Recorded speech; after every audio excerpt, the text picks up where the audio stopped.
अवधूत चिंतन श्री गुरुदेव दत्त श्री स्वामी समर्थ महाराज की जय। आपल्या सर्वांचे वर्षा स्वामी साधना चॅनल मध्ये स्वागत आहे। आपल्या सर्वांचा दिवस सुखाचा, समाधानाचा आणि स्वामींच्या नामस्मरणात जाओ अशी माझी स्वामीचरणी प्रार्थना। स्वामी भक्तांनो, आज आपण या व्हिडिओमध्ये एक महत्त्वाच्या विषयावर बोलणार आहोत, जसे म्हणजे की वेडेपणाची लक्षणे असणे किंवा डोक्याला मार लागणे, त्यामुळे स्मृतिभ्रंश होणे, मंदबुद्धीचे बालक असणे, असे यावर आपण काय उपाय करू शकतो त्याबद्दल आपण प्रभावी उपाय बघणार आहोत। तर व्हिडिओ आपण हा शेवटपर्यंत नक्की पहा, आपल्याला हा व्हिडिओची नक्कीच मदत होईल। आपल्याला जे काही आपण उपाय करणार आहोत त्यासोबत आपल्याला दवाखाना हा करायचाच आहे, याच्या जोडीला योग्य औषध घेणे, त्याचीही मदत आपल्याला असणे फार आवश्यक आहे। तर कधी कधी काय होते, आपल्याला बरेचसे असे आजारांना आपण सामोरे जात असतो, सोबत आपण दवाखाना सुद्धा करत असतो, तरी पण असे काही आजार असतात जे आपले व्यवस्थित होत नाही, त्यामधून आपली सुटका होत नाही आणि याकरिता आपण बरेचसे प्रयत्न करीत असतो, दवाखाना करीत असतो, तरी पण त्यामधून आपली सुटका होताना आपल्याला दिसत नाही, की जे वर्षानुवर्षे आपल्या मागे असलेला असा दवाखाना असतो। जसे म्हणजे एखादी बालक असते ज्याला वेडेपणाची लक्षणे आपल्याला दिसून येतात, जे इतर मुलांसारखे खेळणे, वागणे, त्याचे बोलणे आपल्याला दिसत नाही, त्यावेळेस आपल्याला फार दुःख होते। घरामध्ये असे बालक दिसले तर आईला सर्वात प्रथम म्हणजे आईला किंवा घरातील जे कोणते सदस्य असेल, त्यावेळेस त्या आईला तशा मुलाला सांभाळणे, सर्व त्याचा सांभाळ करणे फार कठीण होऊन बसते आणि त्या आईला असं वाटते की माझं सुद्धा मूल इतर मुलांसारखं किंवा इतर बालकांसारखं खेळायला पाहिजे, हसायला पाहिजे, बोलायला पाहिजे। आपण त्यासाठी देवाचं भरपूर सारं करतो, नवस करत असतो, असं खूप सारं आपण करतो। पण कधी कधी आपलं एवढं सर्व करून सुद्धा कधी कधी आपल्या ह्या इच्छा पूर्ण होत नाही। कधी कधी आपल्याला स्मृतिभ्रंश झालेली व्यक्ती आपल्याला पाहायला मिळते। जशी स्मृतिभ्रंश होणे म्हणजे जसं एखादी वेळेस ऍक्सिडेंट मध्ये डोक्याला मार लागणे किंवा कुठल्याही कारणाने स्मृतिभ्रंश होते, तशी सुद्धा आपल्याला अशी व्यक्ती आपण आपल्या आजूबाजूला पाहत असतो आणि ही व्यक्ती आपल्याला पाहताना त्या व्यक्तीला काही आठवत नाही किंवा एकदम अशी वेडसरपणाची त्यांची लक्षणे असते। दोन चार लोक बसले असल्यावर त्यांना कोण आलेले आहे घरी किंवा नातेवाईक कोण आहे या कुठल्याही गोष्टी त्यांना आठवत नाही। आपल्याला समजावून सांगावं लागते त्यांना की हे आपले मामा आहेत, हे आपले काका आहेत, जे काही असेल ते, किंवा म्हणजे त्यांना त्यांच्या डोक्यात कुठलीच गोष्ट व्यवस्थित राहत नाही, ते पूर्ण विसरून जातात। अशी सुद्धा आपल्याला व्यक्ती पाहायला मिळतात। तर यावर सुद्धा आपल्याला असा उपाय करायचा आहे। असे बालक असतात जे काही व्यवस्थित बोलू शकत नाही, किंवा त्यांच्यामध्ये इतर बालकांपेक्षा थोडे ते बालक वेगळे असतात। काही मुले आपण म्हणू शकतो की जसे ॲबनॉर्मल असणे, अशांवर आपण हा उपाय करून पाहायचा आहे। अर्थात मी पुन्हा सांगून राहिली की आपल्याला यासोबत दवाखाना करणे फार आवश्यक आहे, औषधीची जोड असणे फार आवश्यक आहे। स्पिरिच्युअल सोबत प्लस मध्ये आपल्याला मेडिकल या दोन्हीही गोष्टी आवश्यक आहे। तसेच अशी व्यक्ती जे इतरांसारखी चालत नाही, बोलत नाही, वागत नाही, त्यांच्यावर आपल्याला हा उपाय करायचा आहे। तर आपला उपाय कोणता आहे, चला आपण आता उपाय जो करणार आहोत त्या उपायाला आता आपण सुरुवात करूया। तर काय करायचं आहे, आपल्याला एक 32 अक्षरे महामंत्र आहे जो आपल्याला म्हणायचा आहे। आता तो कसा म्हणायचा, कोण म्हणणार आणि कधी म्हणायचा आहे हे पण लक्षात ठेवा। पहिले मंत्र कोणता आहे तो पहिले आपण बघूया।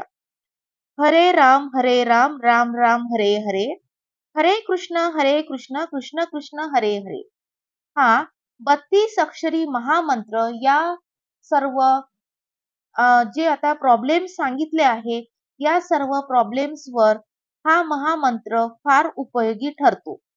जे काही वेडेपणाची लक्षणे असणे, मतिमंद असलेले बालक असणे, ॲबनॉर्मल असलेले, जे स्मृतिभ्रंश झालेली व्यक्ती आहे, त्यांना आपण यामधून बाहेर काढण्याकरिता हा महामंत्र आपण उपयोगी करू शकतो, ठरतो। तर कसा करायचा आहे, ज्या व्यक्तीसाठी आपल्याला हा प्रयोग करायचा आहे, सपोज एखादी घरात बालक असेल किंवा एखादी कुठलीही व्यक्ती असेल, जे कोणी आहे, ज्याच्यासाठी आपण ही करायचं आहे. जसं ती व्यक्ती ही हा महामंत्र म्हणू शकत नाही आहे. ही व्यक्ती हा महामंत्र म्हणू शकत नाही. त्यावेळेस आपण काय करायचं? सुरुवातीला जर ती व्यक्ती स्वतः हा मंत्र म्हणू शकत नसेल, तर घरच्या लोकांपैकी कोणीही हा मंत्र म्हणू शकते. तर कसा? ज्याचे खरे प्रेम असेल त्या व्यक्तीवर, ज्याचे खरे प्रेम असेल त्याच व्यक्तीने हा महामंत्र त्या आजारी व्यक्तीसाठी म्हणायचा आहे. तर अशा व्यक्तीने, ज्या व्यक्तीचे खरे प्रेम आहे, त्या व्यक्तीने त्या आजारी व्यक्तीला जवळ घेऊन, बसवून त्या व्यक्तीसाठी हा मंत्र म्हणायचा आहे, सतत म्हणायचा आहे. जोपर्यंत ती व्यक्ती स्वतः म्हणायला लागत नाही. जर स्वतः म्हणत नसेल तरी पण आपल्याला जे व्यक्तीचे खरे प्रेम आहे त्या व्यक्तीने म्हणायचं आहे. जर समोरची व्यक्ती म्हणू शकत असेल तर फारच छान, त्यांना म्हणू द्यायचं आहे. जर ती व्यक्ती म्हणत नसेल तर आपल्याला ज्याचे त्या व्यक्तीवर खरे प्रेम आहे त्या व्यक्तीने त्या आजारी व्यक्तीसाठी हा महामंत्र म्हणायचा आहे. आता हा महामंत्र कधी म्हणायचा आणि कसा म्हणायचा ते बघणार आहोत. तर सर्वप्रथम सकाळी उठून सूर्याला जल अर्पण करून सूर्यदेवताचा मंत्र म्हणून गायत्री मंत्र म्हणायचा आहे आणि ही पूजा आटोपल्यानंतर त्यानंतर प्रेमाने त्या व्यक्तीसाठी आपल्याला हा मंत्र दिवसभरात जेवढा जमेल तेवढा वेळ काढून हा महामंत्र म्हणायचा आहे. जास्तीत जास्त वेळा हा मंत्र त्या आजारी व्यक्तीला जवळ बसू शकत नसेल तर त्याला झोपवून आपण अशा व्यक्तीसाठी वरच्यावर हा महामंत्र म्हणायचा आहे.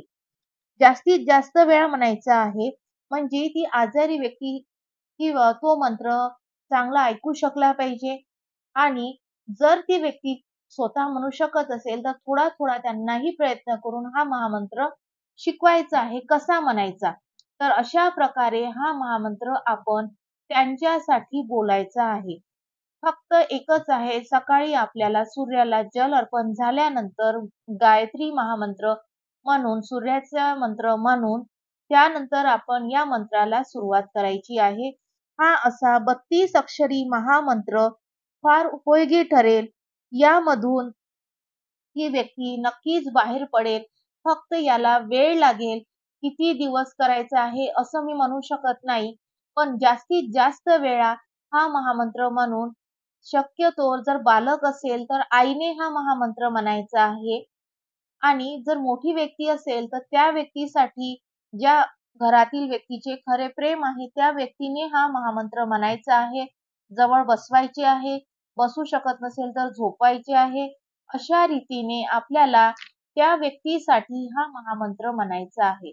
याचा आपल्याला उपयोग जसं आपण हा महामंत्र म्हणू तसा तसा आपल्याला याचा फायदा होताना दिसेल. नक्कीच आपल्याला त्या व्यक्तीसाठी म्हटल्यानंतर त्या व्यक्तीमध्ये काही दिवसात आराम होताना फरक आपल्याला जाणवेल. तर हा महामंत्र असा फार उपयोगी आहे. मंत्र मी एकदा पुन्हा सांगते. हरे राम राम राम हरे हरे, हरे कृष्ण कृष्ण कृष्ण हरे हरे.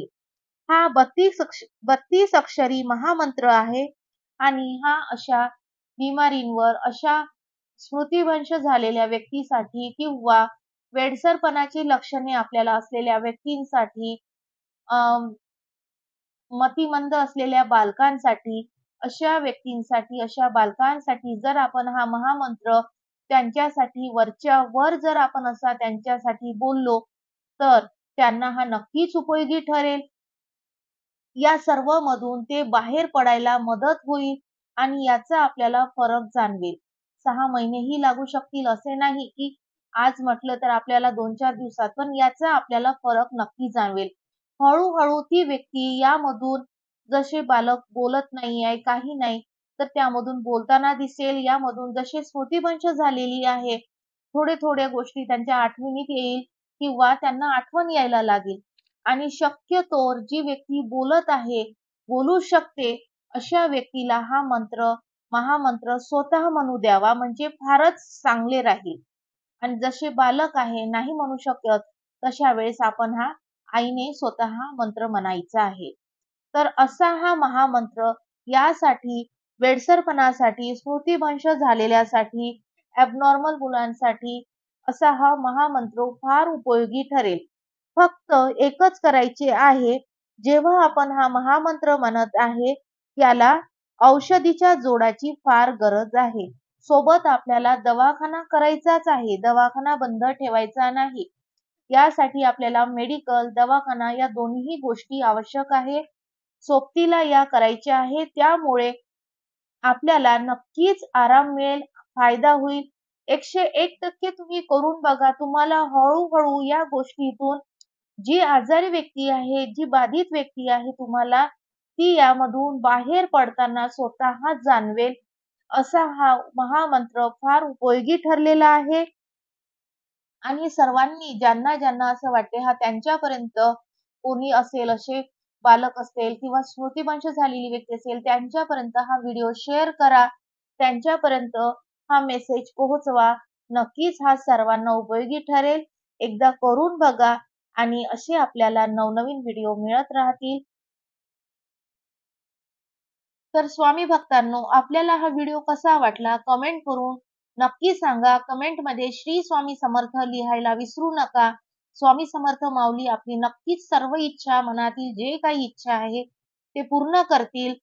व्हिडिओला शेअर करा, चॅनलला सबस्क्राईब करा. धन्यवाद. श्री स्वामी समर्थ. जय जय स्वामी समर्थ.